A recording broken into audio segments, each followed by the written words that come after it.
Évacuez par là, s'il vous plaît.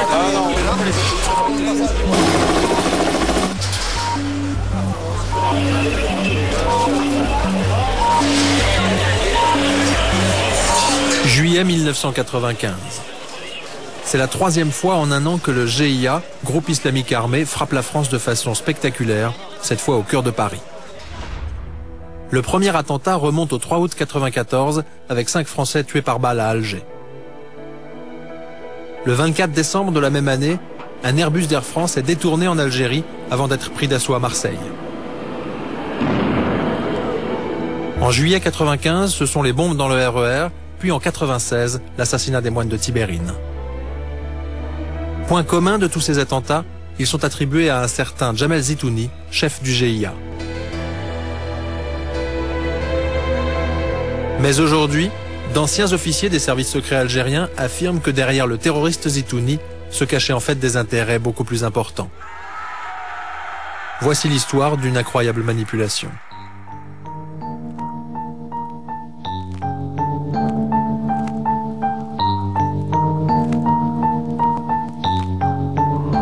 Il y a 5 ans, un ex-officier des services algériens, écœuré par la sale guerre qu'on lui a fait mener, se confie à la presse britannique.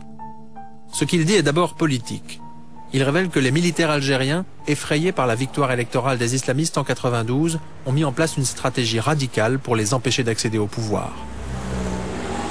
Une stratégie meurtrière dont l'instrument était Jamel Zitouni. Quelques semaines après les révélations de l'Observer, nous retrouvons l'officier en Angleterre. C'est un capitaine. Méfiant, il nous soupçonne de renseigner les services français. Puis au fil des rencontres, la confiance s'installe. Dans un hôtel de Londres, il nous explique dans un français mal maîtrisé comment son service a recruté Zitouni. Zitouni a été recruté quand il était dans un camp au Sahara, quand ils avaient ramassé tous les islamistes.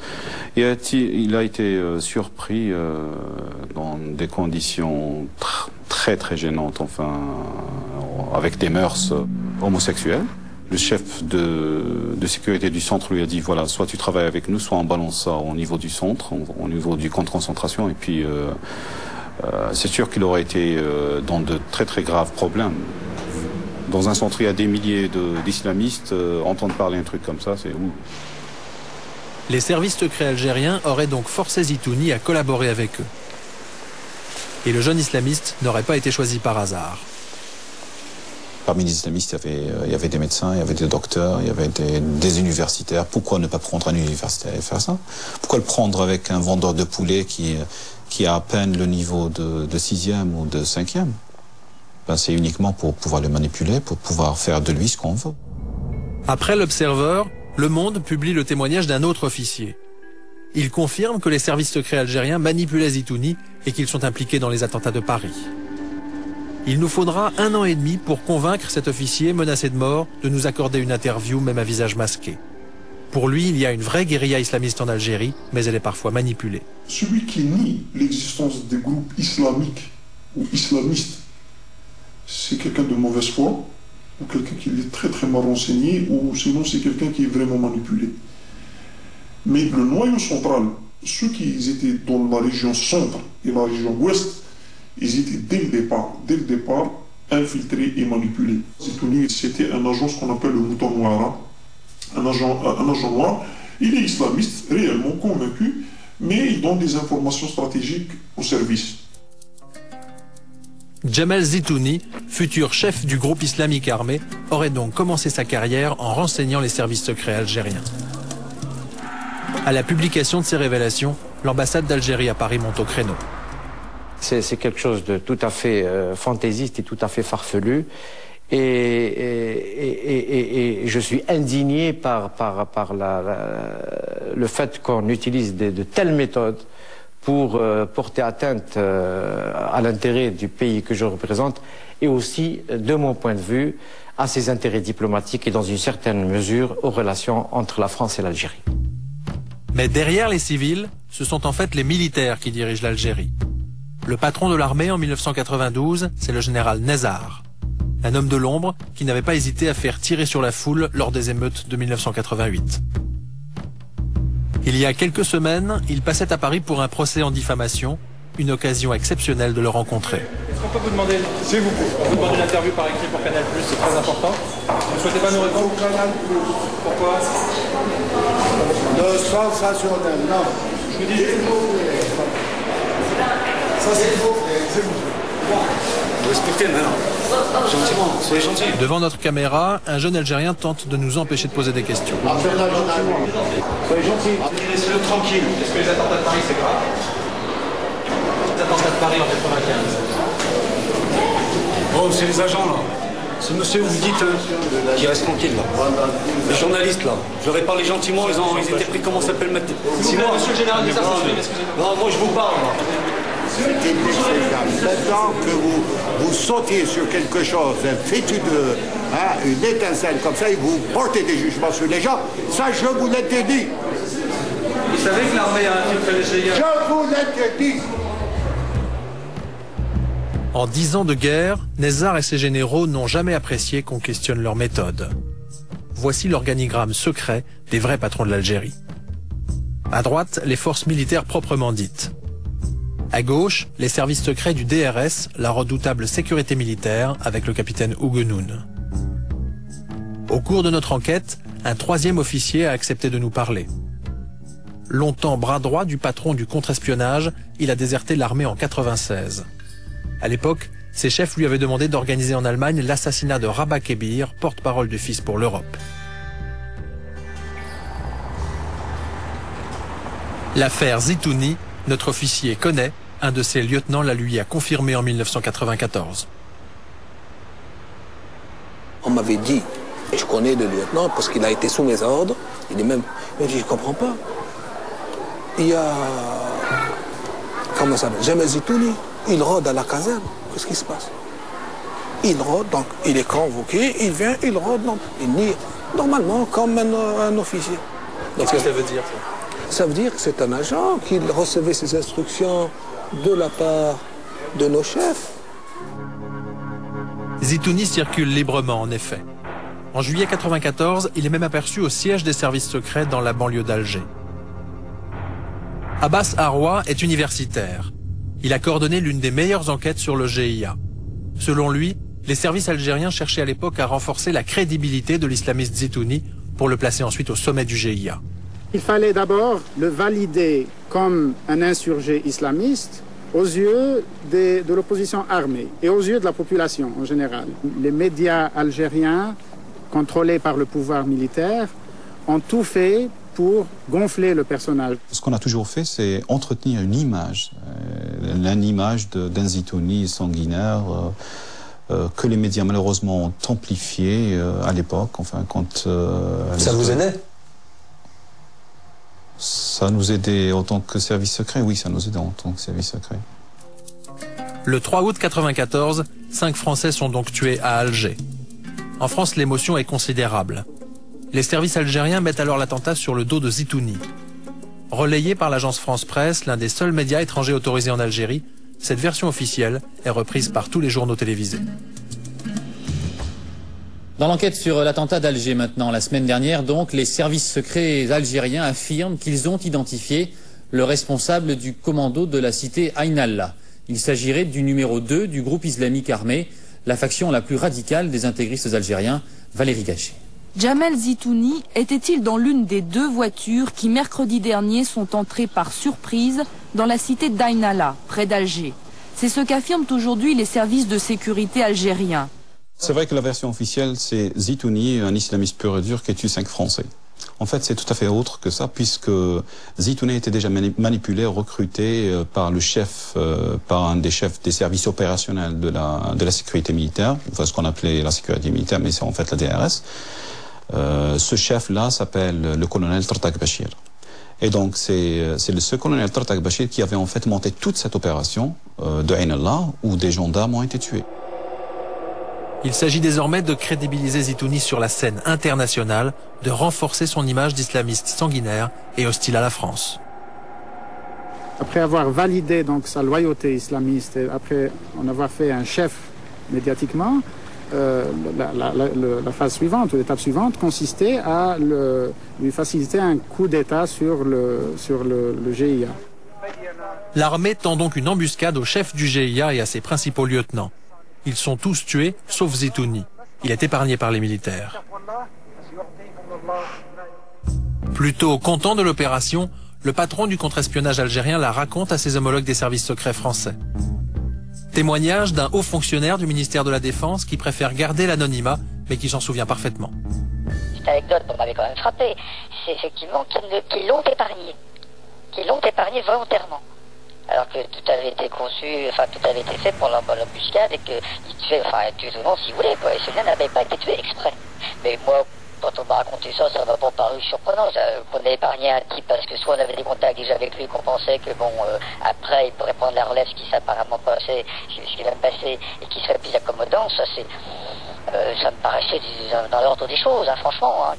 Ce type d'anecdote, c'est susceptible d'être raconté ou pas? Ah non.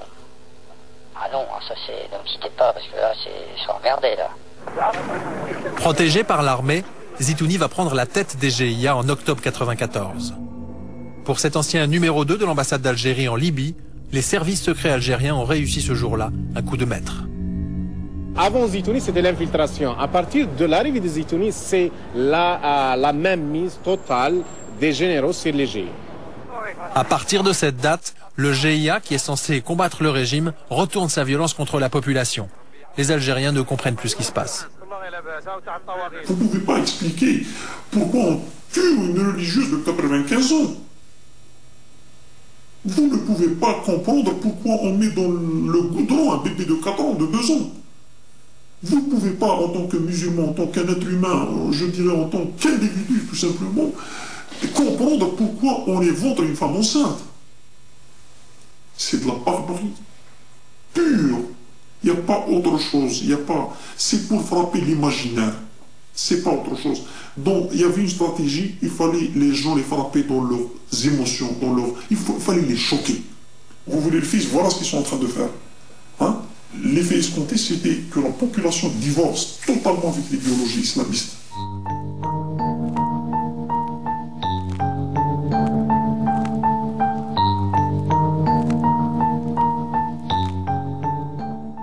Quand il s'autoproclame chef du GIA, la première chose qu'il fait, c'est qu'il fait exécuter tous les chefs du maquis, donc, et pour les remplacer par ses complices des services de la DRS.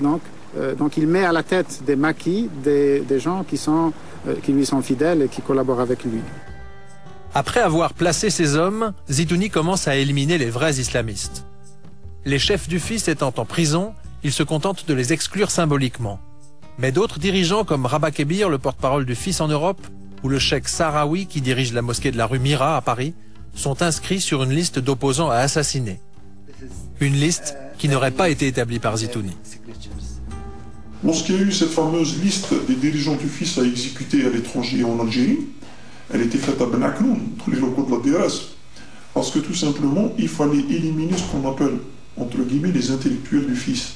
Djamel Zitouni a fait la besogne que n'a pas pu faire directement les services de sécurité algériens, à savoir s'attaquer à ces cadres du Front islamique du Sali et de les assassiner. Zitouni et ses lieutenants font le travail, puis des communiqués portant le tampon du GIA sont publiés à Londres. Faire un tampon avec un sigle du GIA ou l'envoyer à Al-Hayat ou à n'importe quelle agence, ça c'est... Ça veut rien dire. Ça veut rien dire en fait, oui. El Hayat, le plus grand quotidien en langue arabe de Londres. Depuis 10 ans, ce journal publie régulièrement les communiqués du GIA en affirmant qu'ils émanent des islamistes. En fait, le journaliste chargé de l'Algérie les recevait par fax. Il n'a jamais pu en vérifier la provenance. À l'époque, le GIA sortait 2 ou 3 communiqués par semaine. Comment voulez-vous qu'on en vérifie l'authenticité? C'était impossible. Pendant 10 ans, le monde entier a donc cru à des revendications du GIA dont aucun journaliste n'a jamais vérifié l'authenticité. Et les services secrets algériens ne se seraient pas contentés de rédiger eux-mêmes certains de ces communiqués. Ce monsieur et le capitaine Chouchen, c'est la dernière preuve vivante que le GIA est une pure invention des services secrets, puisqu'on lui a donné l'ordre d'aller seconder Jamal Zitouni en 95. C'est-à-dire qu'on a demandé à un militaire d'aider Zitouni? Oui, on a demandé à cet officier, qui est un officier des services spéciaux, d'aller pour devenir le bras droit de Jamal Zitouni dans le maquis. Depuis que le capitaine Chouchen a confirmé publiquement son incroyable histoire, le général Nezzar a trouvé un argument imparable pour le discréditer.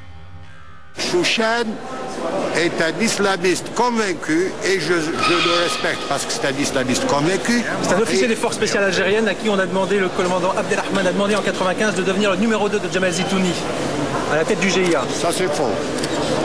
Ça c'est à lui de le confirmer.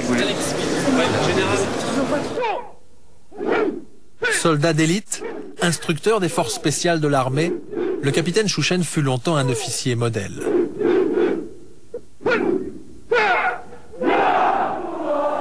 Mais dans les années 90, comme beaucoup de jeunes Algériens, il devient sympathisant du fils. En janvier 92, les islamistes gagnent les élections, mais l'armée interrompt le processus électoral.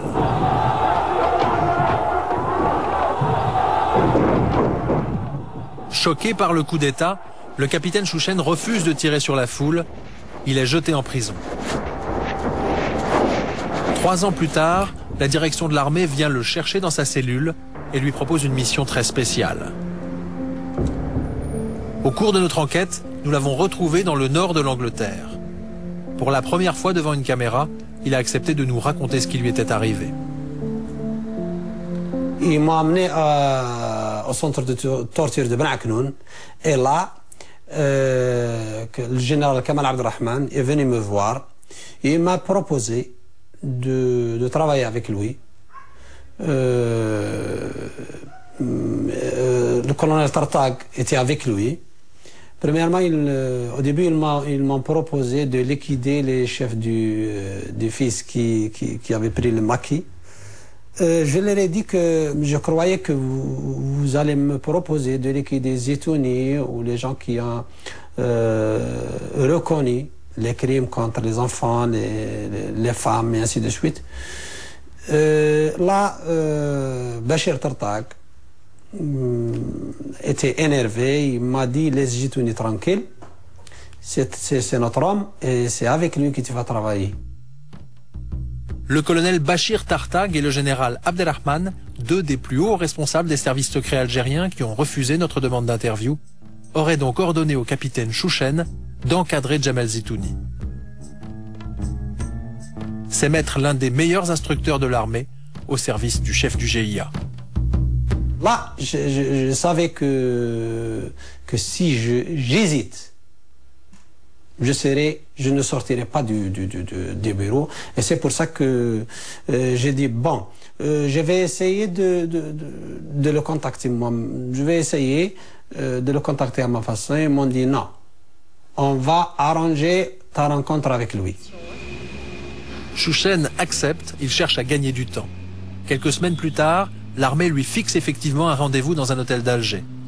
Il se rend sur place, aperçoit l'émissaire de Zitouni, puis s'éclipse et parvient finalement à rallier l'Angleterre. 6 ans d'exil. Quelle honte.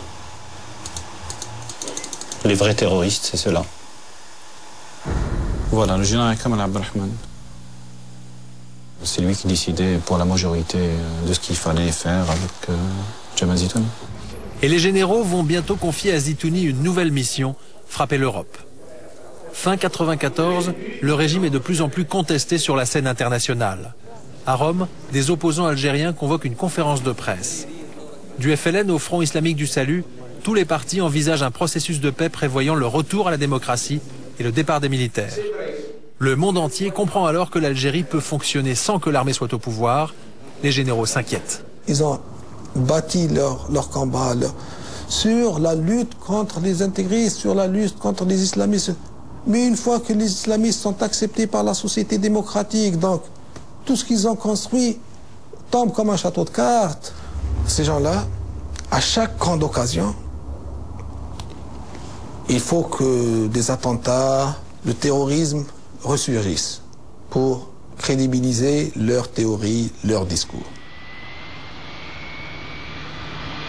À partir de 14h30, 4 terroristes, ce que nous croyons être, ont pu s'infiltrer, passer les différents barrages de contrôle et ils prennent depuis cette heure-là en otage 232 passagers.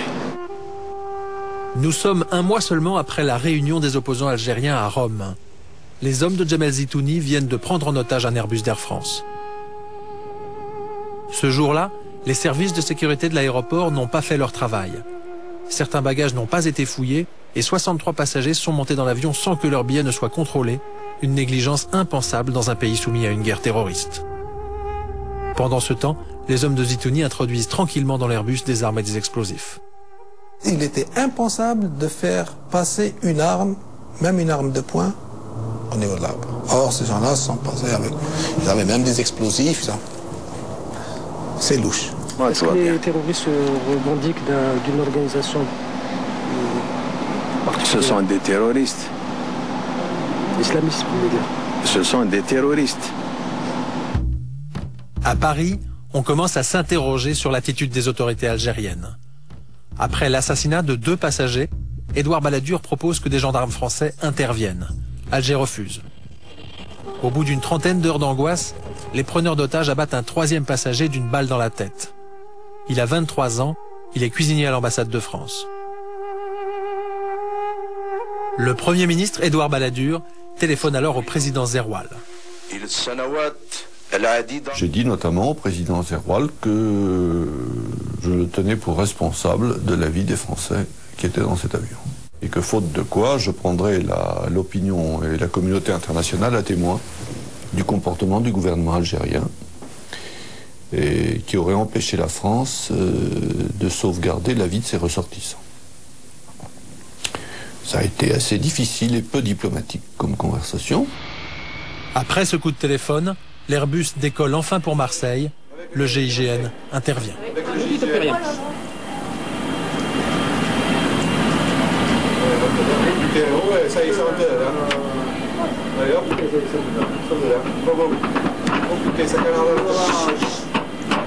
Vous pouvez me dire ce qui se passe?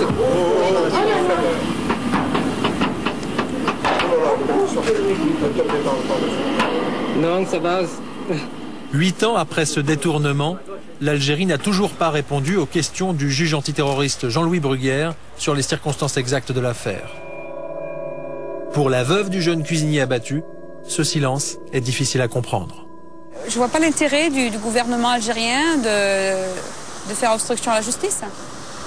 Pourquoi ils le font? Pourquoi ils n'ont pas laissé accéder aux bandes enregistrées de la tour de contrôle? Pourquoi le juge Bruguière n'arrive pas à avancer plus dans l'affaire? Ou alors, bon, il nous a réunis une fois ou deux depuis, mais c'est tout, quoi. Moi, je veux quelque chose, je veux des résultats. Parce que les personnes qui ont vraiment commandité cet attentat sont vivantes, elles sont quelque part. Malgré le détournement de l'Airbus, la paix progresse. Début 95, réunis à nouveau à Rome, les partis algériens signent enfin un accord historique. Ils s'entendent pour gouverner l'Algérie ensemble, sans les militaires. Seul le peuple peut désigner l'autorité et toutes les institutions qui doivent désigner le pays. À Paris, des hommes politiques comme Valéry Giscard d'Estaing ou François Léotard se déclarent favorables aux accords de Rome. François Mitterrand lui-même tente de rallier Helmut Kohl au processus de paix. En mars 95, même l'administration Clinton considère que le régime militaire algérien a échoué. Les généraux se sentent lâchés par la communauté internationale. Le GIA va frapper Paris. À leur arrivée au pouvoir, Jacques Chirac et Alain Juppé seront salués par l'une des plus importantes campagnes d'attentats terroristes jamais organisées en France. Le 15 juin, un quotidien algérien proche des services de sécurité annonce l'arrivée en France d'un commando chargé de commettre des attentats. Le 11 juillet, le cheikh Sahraoui, un des dirigeants du fisc qui figurait sur la liste des hommes à abattre par Zitouni, est mitraillé à Paris. Le 25, c'est la bombe de Saint-Michel. L'affaire sent la manip, d'autant que les vrais islamistes, eux, condamnent ces attentats qui les discréditent auprès de la communauté internationale. Stratégiquement, le FIS n'avait aucun intérêt à se priver de la base islamiste, s'il y a base islamiste en France. Ils n'avaient aucun intérêt à se couper des pseudo-aides financières qu'ils pouvaient recevoir de la France. En août, comble de la provocation, un communiqué signé Zitouni ordonne au président Chirac de se convertir à l'islam. Infantilisme ou coup monté des services algériens pour discréditer les islamistes? La question se pose d'autant plus que l'organisateur des attentats de Paris, un certain Ali Touchent, est un personnage bien étrange. Depuis le début des années 90, ce lieutenant de Zitouni recrute des jeunes dans les banlieues françaises et les pousse à commettre des attentats au nom du GIA. Exemple, Khaled Kelkal, recruté par Touchent et abattu par les gendarmes en septembre 95. Attention! Ok, c'est bon! C'est bon, c'est bon. Attends, bouge-toi. Quand ils ne se font pas tuer par balle, les jeunes recrutés par Touchent sont tous interpellés.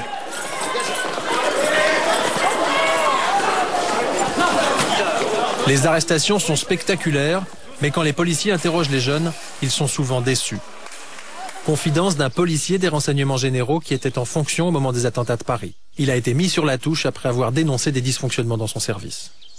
Ce qui était étonnant, c'est que quand on voyait ces jeunes passer, alors qu'ils venaient d'être arrêtés par la DNAT ou bien par la brigade criminelle, pour avoir fait un peu de PJ avant, je m'étonnais du comportement de ces jeunes. C'est-à-dire C'était un comportement assez enfantin.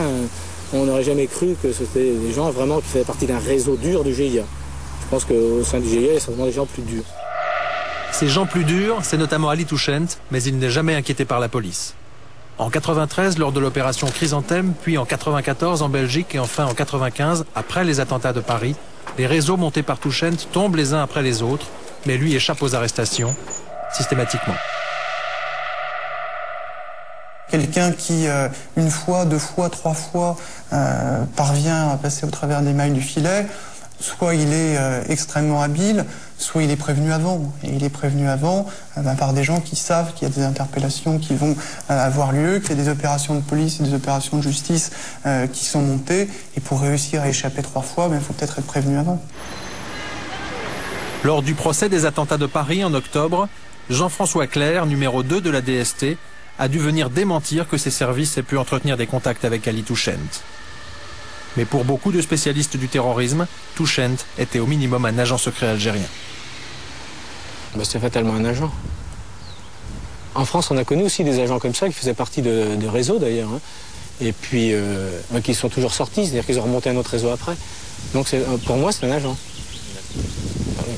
C'est difficile de comprendre autrement. Touchent, agent des services secrets algériens. Après les attentats de Paris, en tout cas, il part se réfugier à Alger. 3 ans plus tard, les autorités algériennes déclarent qu'il est mort et qu'il ne peut donc pas être jugé. Une affirmation que la justice française n'a jamais pu vérifier. En fait, la DST aurait compris dès 1995 que Touchent travaillait pour les services secrets algériens. Témoignage du juge Alain Marceau, ancien patron de la lutte antiterroriste. On nous dit la DST en août 95 comprend que derrière Kelkal et derrière tous ces petits gars, il y a des gens de la sécurité militaire, Ali Touchent, qui ensuite est exfiltré vers Alger. Ça vous surprend pas? Ça a été effectivement une des réflexions de la DST en disant finalement, plus on avance sur les réseaux Kelkal et plus on trouve des gens, des Algériens, des services officiels. Donc on avait tous de bonnes raisons d'être extrêmement prudents. Un an après les attentats, le colonel Samraoui, que l'on aperçoit ici avec le général Nezar, évoque l'affaire Touchent avec l'un de ses collègues et amis, responsable de la sécurité militaire à l'ambassade d'Algérie à Paris. Il m'a dit que Touchent leur appartenait, donc c'était quelqu'un, grosso modo, c'était un agent des services qui activait en France. Reste la question centrale, pourquoi l'Algérie aurait-elle décidé d'organiser des attentats en France? En faisant des attentats en France, on mobilise l'opinion publique française. Donc les gens vont dire, oh, l'islamisme c'est un danger, donc on va couper. Voilà, c'est d'obliger. C'est ce qui a été fait en Algérie déjà contre oh, les islamistes c'est des terroristes, ils vont nous couper la tête. Et cette peur a contribué à cet état d'esprit d'obliger les gouvernants français à agir et à expulser pratiquement tous les supports des islamistes. Quand on a vécu les années 83, 80, 90, on se rend compte que le terrorisme d'État, c'est quelque chose d'assez particulier, que d'abord il utilise des organisations écran. En l'espèce, on peut considérer qu'à un moment ou à un autre, le GIA a été une organisation écran, utilisée pour porter le feu en France. Pour prendre la France en otage. Pour prendre la France en otage.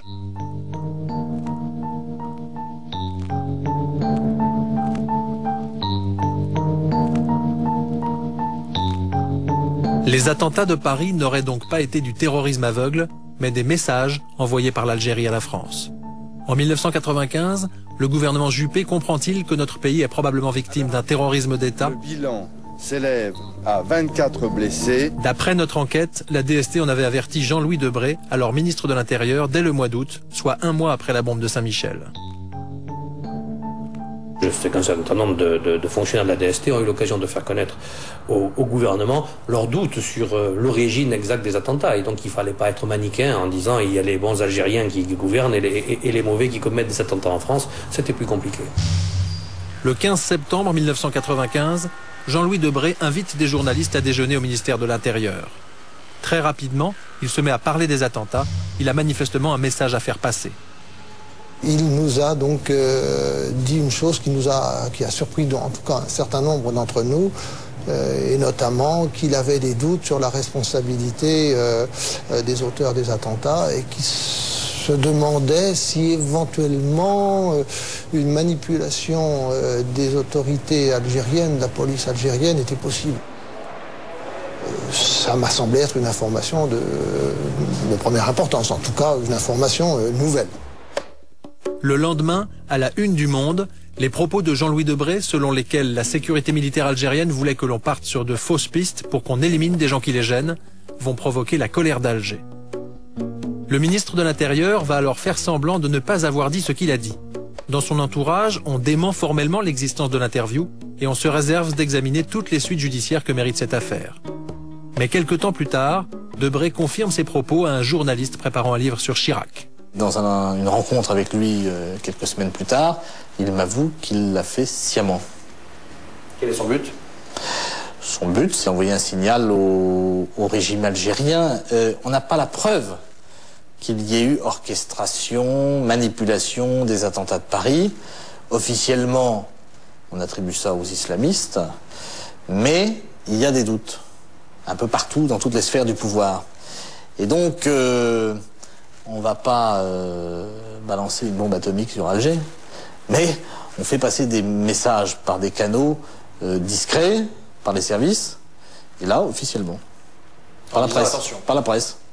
Tout en disant qu'on ne l'a pas dit. Mais le message est passé. Monsieur le Président, bonsoir. Est-ce qu'on peut vous poser une question pour Canal+. C'est une enquête sur les attentats de Paris en 1995.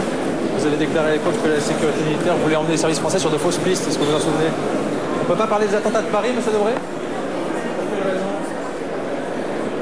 Jean-Louis Debré préfère ne pas nous parler, et pourtant à l'époque, même Alain Juppé se méfie des services secrets algériens.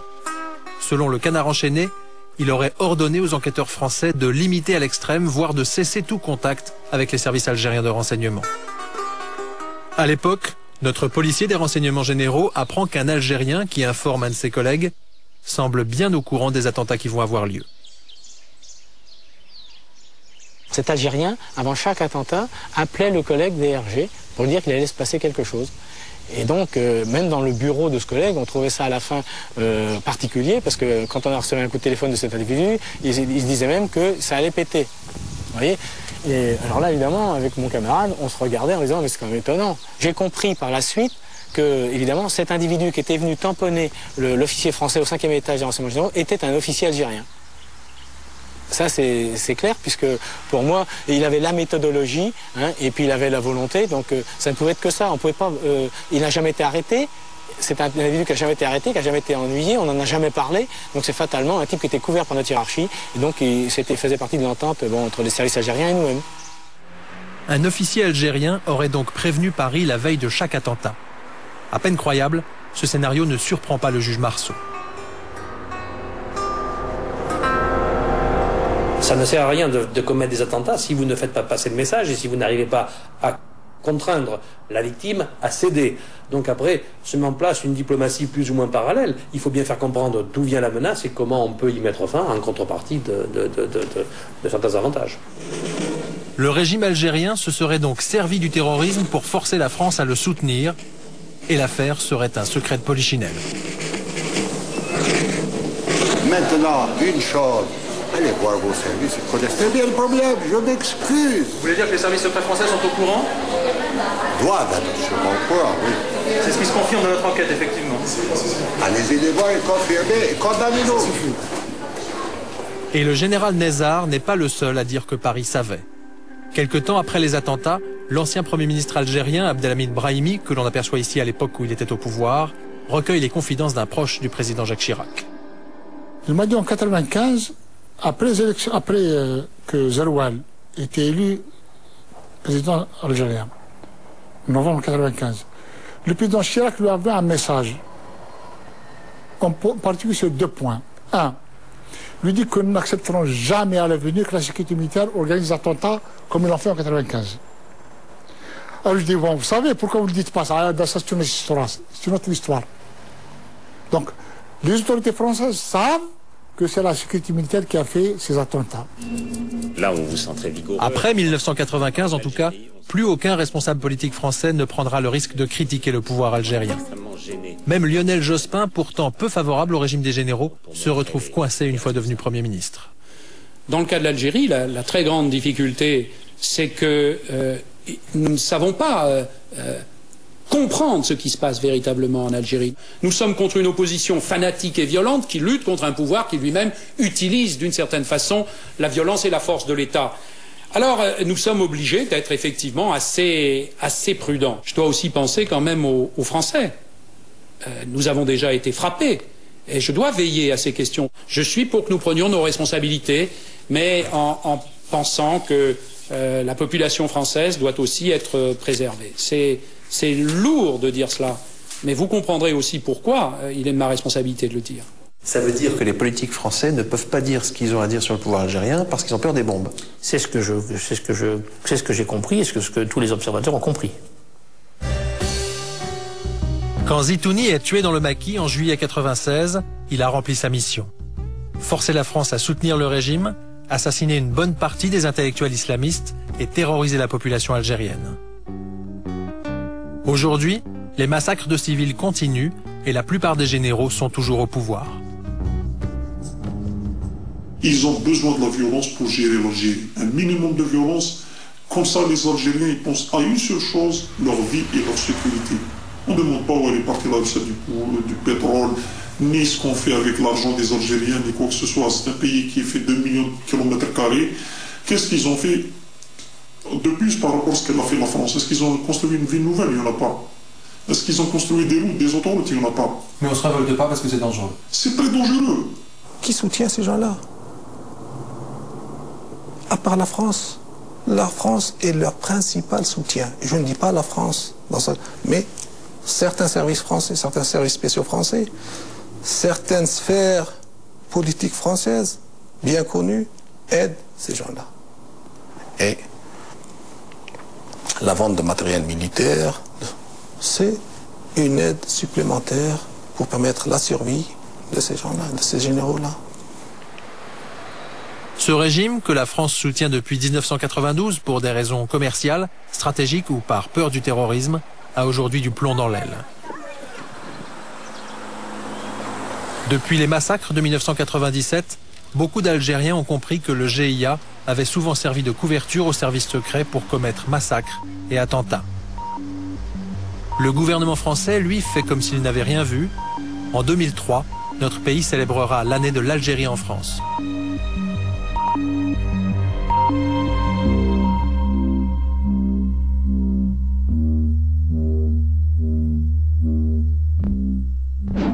Alors moi, il y a un truc qui m'a énervé dans ton sujet, c'est que Jean-Louis Debré déclare à des journalistes à multiples reprises, c'est écrit dans des livres, qui s'est douté à ce moment-là, parce que les enquêtes, parce que machin, que les services secrets algériens étaient peut-être pas étrangers aux attentats de 95.